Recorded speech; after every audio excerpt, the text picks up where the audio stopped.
எல்லாருக்கும் வணக்கம். என் பேர் ராகுல். நான் திருச்சியிலேருந்து தான் வந்திருக்கேன். Feel good of school of ஆக்டிங்கில் first time workshop attend பண்ணியிருக்கேன். இது என்னோடய ஃபஸ்ட்டு ஒர்க் ஷாப்.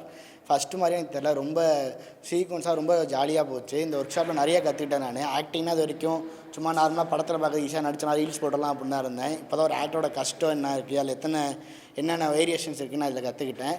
ப்ளஸ் அதில் எங்களுக்கு கிளாஸ் திருநாவுக்கரசு சார் ரொம்ப ஜெனுவாக சொல்லிக் கொடுத்தாங்க, எல்லாரும் சொல்லிக் கொடுத்தாரு. நிறைய விஷயம் புதுசாக எனக்கு தெரிஞ்சிச்சு. அவர் சொன்ன எக்ஸசைஸாக இருக்கட்டும், நிறைய பால் லாங்குவேஜ் சொல்லிக் கொடுத்தாரு. எல்லாமே ரொம்ப வேரியண்டடாக இருந்துச்சு. அது நிறையா யூஸ்ஃபுல்லாக இருந்துச்சு எங்களுக்கு. இந்த ஒர்க் ஷாப் மூலிமா நான் நிறையா கற்றுட்டு வச்சு என்னோடய ஸ்டூடெண்ட்ஸுக்கும் நான் கற்றுனான்னு ஆசைப்பட்டுருக்கேன். இந்த ஸ்டூடியோ பற்றி சொல்லணும் அப்படின்னா, நான் இது வரைக்கும் 4-5 ஸ்டூடியோ போயிருக்கேன், ப்ராக்டிஸ் போயிருக்கேன். அதோட கொஞ்சம் மச் பெட்டராக இருக்குது. ஆம்பியன்ஸும் சரி, எல்லா ஸ்டாஃப்ஸும் சரி, எல்லாமே ரொம்ப ஃப்ரெண்ட்லியாக பேசினாங்க.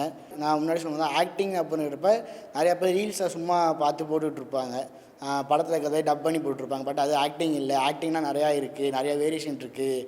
பரதநாட்டியம் ஒரு ஆக்டிங் தான், டான்ஸில் ஒரு ஆக்டிங் இருக்குது அப்படின்னு நிறையா சொல்லிக் கொடுத்தாரு. அதெல்லாம் நான் கொஞ்சம் இம்ப்ளிமெண்ட் பண்ணலான்னு இருக்கிறதுக்கப்புறம் லைஃப்பில்.